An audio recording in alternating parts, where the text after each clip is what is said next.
तो आइए आप सभी को Sanskrit by Tutu sir channel पर हार्दिक स्वागत है। जैसा कि फिलहाल आप लोग कल ना पढ़े थे, ठीक आज पढ़ेंगे एकादशा चैप्टर। एकादशा मतलब 11 पाठ, व्याघ्र पथिक कथा। व्याघ्र मतलब बाघ और पथिक का मतलब होता है राहगीर। बाघ और राहगीर की कहानी है, बड़ा इंटरेस्टेड कहानी है, दिलचस्प कहानी होगा। आज कहानी एकदम दिल में सुकून लाने वाला कहानी। कहते हैं अयम पाठ नारायण पंडितस्य रचितस्य।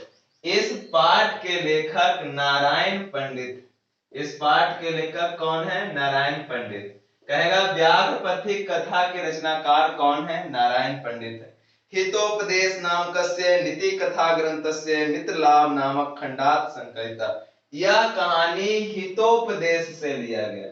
आएगा कि किस खंड ग्रंथ से संकलित है? हितोपदेश से संकलित है। नीति कथा ग्रंथ से मित्रलाभ खंड से, और मित्रलाभ नामक खंड से यह कहानी संकलित है। कहते हैं हितोपदेशे बालकानां मनोरंजनाय नीति शिक्षणाय नाना कथा पशु पक्षी समदा श्राविता। बालकों के मनोरंजन के लिए इसमें कहानी कहा गया था, लिखा गया था। बालकों के मनोरंजन के लिए हितोपदेश की रचना हुई थी, जिससे बच्चे पशु पक्षियों की कहानी में बच्चों को ज्यादा इंटरेस्ट आता है, और पशु पक्षियों की कहानी से उन्हें सीख देने के लिए, उसी कहानी से बहुत सीख मिलता है। सीख भरे हुए कहानी रहती थी पशु पक्षियों का, उसी हितोपदेश में रचा गया। कहते हैं प्रस्तुत कथायाम लोभस्य दुष्परिणाम प्रकटित है। इस कहानी में लोभ के दुष्परिणामों के बारे में जानेंगे कि लोभ कहते हैं सभी पापों का बाप है। लोभ पापों का बाप कहा जाता है, और मनुष्य को लालच नहीं करना चाहिए। आज कहानी के माध्यम से सुनेंगे। कहते हैं पशु पक्षी कथा नाम मूल्यम मानवानाम शिक्षा प्रभुतम इति एतादृशी भी कथापि ज्ञाते। कहते हैं पशु पक्षियों की कहानी से भी मानव के मूल्य को सीखना चाहिए। इस कहानियों से हमको सबक सीखना चाहिए कि इस तरह के दुष्परिणाम करने से हमें क्या दिक्कत के सामना करना पड़ सकता है। कहते हैं कि इस आएगा क्वेश्चन पूछता है, बहुत बार पूछा है कि व्याघ्र पथिक कथा में किस दुष्परिणाम का वर्णन है? तो याद रखेंगे लोभ दुष्परिणाम का वर्णन है। कहते हैं कहानी इस प्रकार है। कश्चित विद्र व्याघ्र स्नातक कुश हस्त सरस तीरे ब्रुते। कोई बूढ़ा बाघ कुश हस्त लेकर के, हाथों में कुश लिए हुए सरस तीरे और तालाब के किनारे बोल रहा था भो भो पंथा, अरे अरे पथिक। देखिए कह रहा था भो भो पंथा। भो भो कुत्ता को सुने आवाज करते हुए, भो भो मतलब अरे अरे होता है। कह रहा था भो भो पंथा, अरे अरे पथिक, इदम स्वर्ण कंगनम गिरता। कोई बूढ़ा बाघ तालाब के किनारे बोल रहा था कि अरे पथिक, अरे राहगीर, पथिक जो रास्ते पर जाने वाले होते हैं उनको पथिक कहते हैं। कह रहा था इदम स्वर्ण कंगनम गिरताम। कोई बूढ़ा बाघ तालाब के किनारे बैठ करके कह रहा था अरे अरे पथिक, यह सोने का कंगन ग्रहण करो। इदम स्वर्ण कंगनम गिरताम, यह सोने का कंगन लो। ततो लोभा कृष्ण, बहुत सारे पथिक आए, उन पर निगाहें न दौड़ाए कि बूढ़ा बाघ है कहीं खा जाएगा।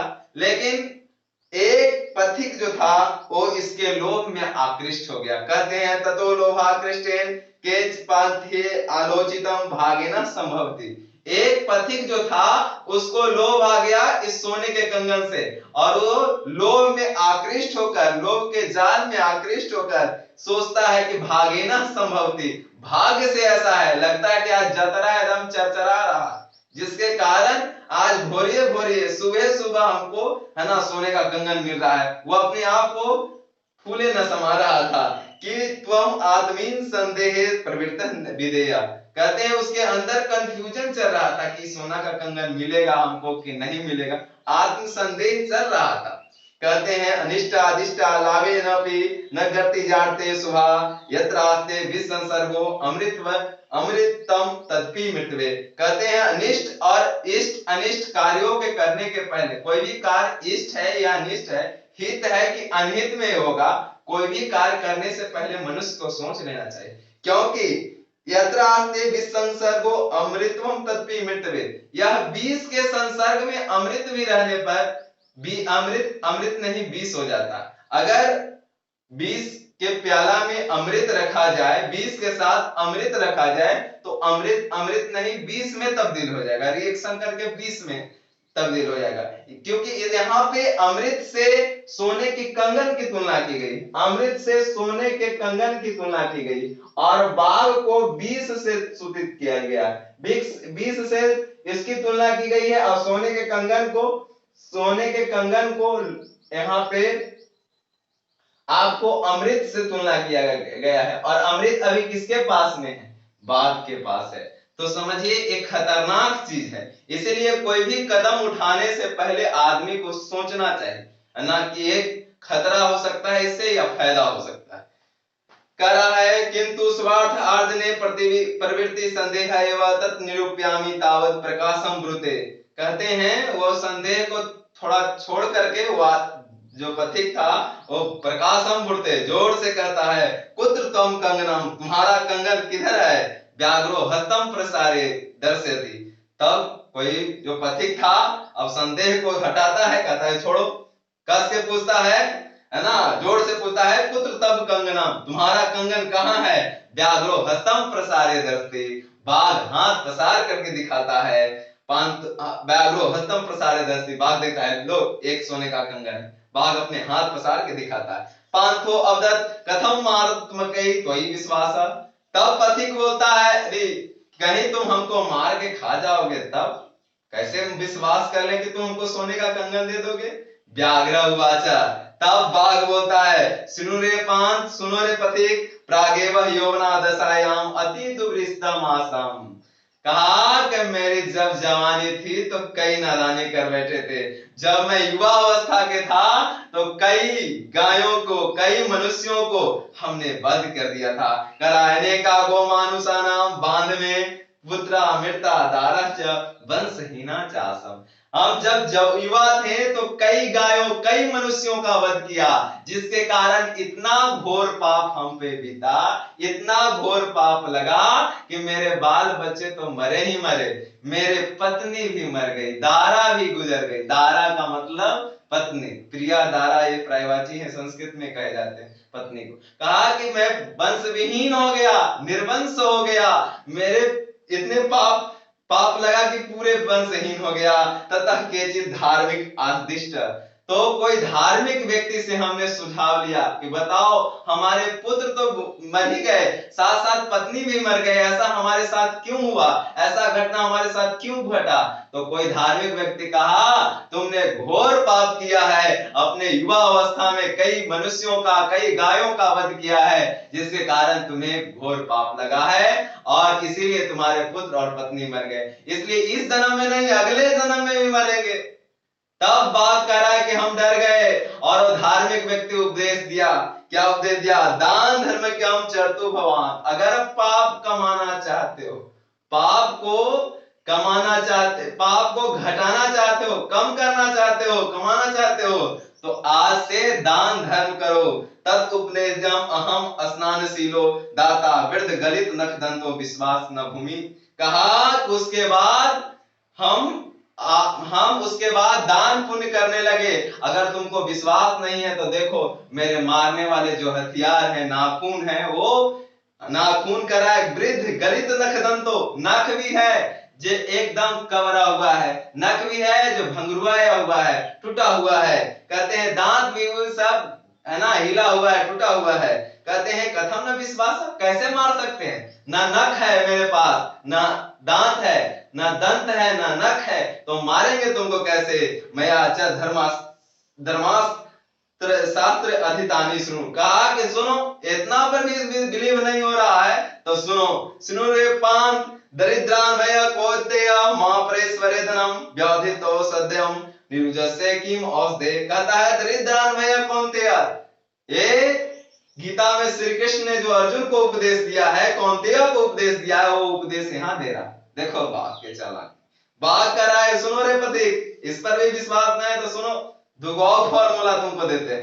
ये फॉर्मूला पहला फॉर्मूला है कि देखो दान उसे देना चाहिए जो दरिद्र हो, जो गरीब हो। धन या दान उसे देना चाहिए जो गरीब हो।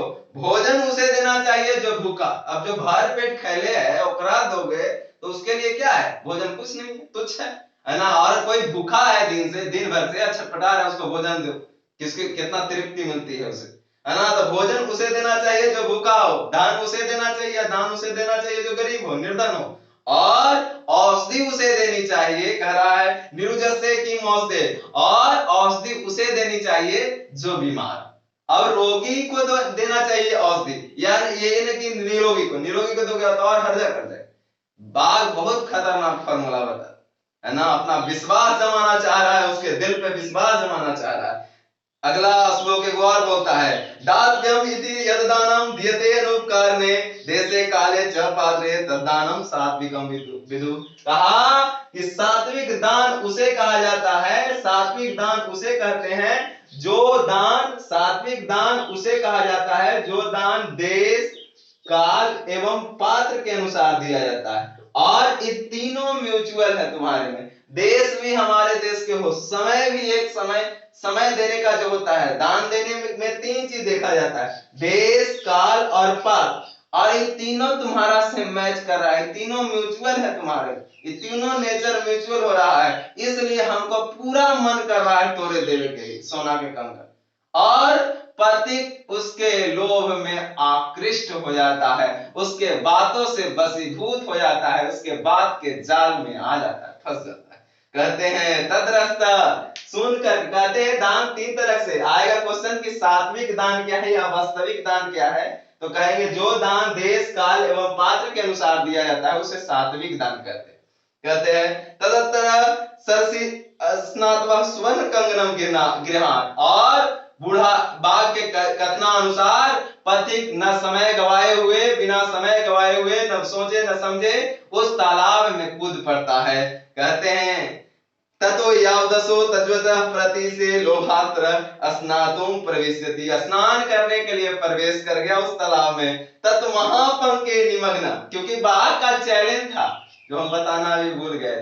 बाघ कहा था कि नहाओ तब सोने का कंगन पाओ, उसकी लॉटरी के यही फॉर्मूला है ना कि पहले नहाओ तो सोना का कंगन पाओ। और नहाने के लिए, स्नान करने के लिए वह तालाब में कूद गया। तालाब में जैसे ही एंट्री किया वैसे ही वो तालाब पानी के नहीं था, वो महाकीचड़ के था। महाकीचड़ मतलब कादो का था, है ना। महापंके निम्न पलायितुम क्षमा पंके पतितम दृष्टवा, और जैसे ही उस तालाब में गया महाकीचड़ में फंस गया, दलदल में फंस गया। इसलिए कहा जाता है बुलाती है मगर जाने का नहीं। पंके यहाँ बाघ बुला दिया तो चल गया अंदर, है ना। पंके पतितम दृष्टवा व्याघ्रो अवदत्, है ना। तब पंख में मतलब कीचड़ में फंसने के बाद बाघ का हाय यार, है ना, अब आया उठ पहाड़ के नीचे, महापंके पतितो असि, है ना। कहा यही तो हम समय का वेट कर रहे थे, यही तो इंतजार कर रहे थे, है ना, हम नाश्ता का इंतजार कर रहे थे। महापंके पतितो असि अस्तम उत्थाप्यामि, वो छटपटा रहा था, रो रहा था महाकीचड़ दलदल में, वो है ना धंसते हुए जा रहा था। कहा कि लाओ तुम्हें हम निकालेंगे, महाकीचड़ में फंस गया है, हम तुमको छुड़ाएंगे महाकीचड़ से। इत्युक्त्वा शनैः शनैः रूपे तेन व्याघ्रेण धृतः सः पान्थो अचिन्त्य, और धीरे धीरे बाघ उस तालाब में घुसा और पथिक को धर लेता है, जाकर के धर लेता है। और अविसेंद्रिय चितानाम हस्तिनाम क्रिया दुर्भरन वायो ज्ञानम भारम क्रिया बिना। कहते हैं ज्ञान रहने के बाद अगर उसकी क्रियाएं नहीं हो तो ज्ञान भार के समान होता है। मनुष्य अपना ज्ञान रखने के बाद उस पर कुछ क्रियाएं करना चाहिए, उस पर अमल करना चाहिए, सोचना चाहिए। किसके बिना ज्ञान भार के समान है, एग्जाम में आएगा, किसके बिना ज्ञान भार के समान है, तो क्रिया के बिना। जब तक मनुष्य ज्ञान को, नॉलेज को बोझनियत रख ले माइंड में और उसके कोई क्रिया नहीं कर रहा है तो ज्ञान भार के समान है। जैसे उस व्यक्ति के पास वो बुद्धिजीवी प्राणी होकर, ज्ञानी प्राणी होकर और बाघ के चंगुल में आ जाता है, और बाघ उसे, अब देखो कहता है इति चित्रेषु व्याघ्रेण व्याप्तितः खालिचा, और बाघ धीरे धीरे जा करके उसे धर लेता है और उसे मार कर खा जाता है, खल्लास बुला देता। अतः उच्यते कंगनस्य तु लोभेन मग्न पंके सुदुत्र विज्ञानेन संप्राप्त पथिक स्मृतो यथा।